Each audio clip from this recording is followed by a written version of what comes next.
एक ज़माने पहले की बात है। एक गांव में एक बूढ़ा रहता था।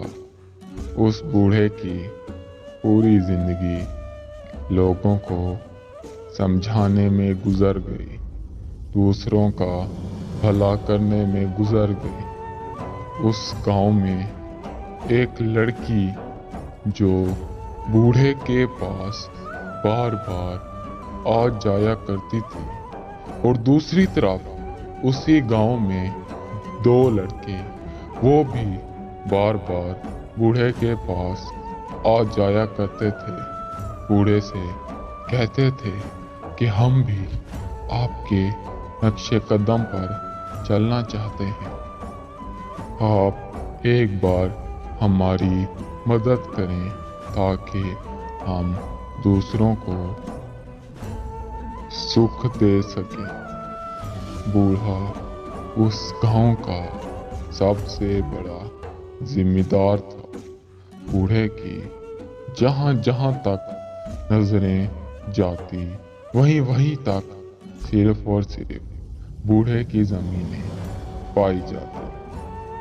चनाचार एक रोज बूढ़े ने उस लड़की को और साथ ही उन दो लड़कों को बुलवाया और कहा कि मैं तुम तीनों का एक इम्तिहान लेने वाला हूं। अगर तुम लोग उस इम्तिहान में साबते कदम रहे तो मैं तुम्हें तुम्हारी तमाम ख्वाहिशात पूरी करने में और साथ ही लोगों की मदद करने में अपना सब कुछ लुटा दूंगा। बूढ़ा उन्हें गांव से कोसों दूर एक नदी किनारे पर ले गया। उस तरफ सामने दो कश्तियां ठहरी थी और बिल्कुल दरमियान में वो बूढ़ा और वो लड़की और साथ ही आए वो दो लड़के ठहरे थे। वो तीनों सामने की तरफ देख रहे थे। तब बूढ़े ने उन्हें कहा कि वो सामने एक औरत देख रहे हो, वो औरत पागल है, वो अपनी जान गंवाने के पीछे तुली हुई है।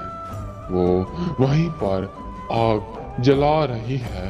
आग जलाने के बाद वो जिस लकड़ी के टुकड़े पे बैठी हुई है उसे जला देगी। तो अब तुम्हारा ये काम है कि तुम उस लड़की को, उस औरत को बचाओ।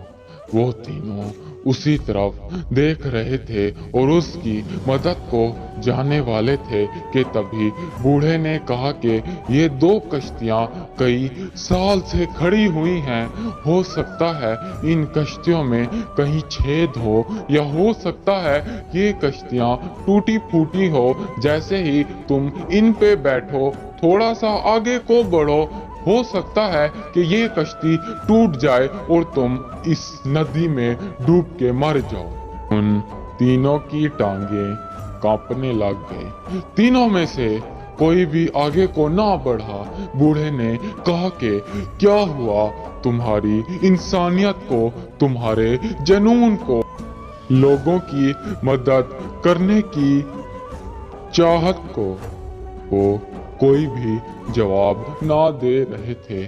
फिर बूढ़े ने उस औरत को इशारा किया तो वो वापस किनारे पे आ गई। बूढ़े ने उन्हें कहा कि ये तुम्हारा इम्तिहान था। ये नदी बिल्कुल भी गहरी नहीं थी और ये औरत मेरी बीवी है।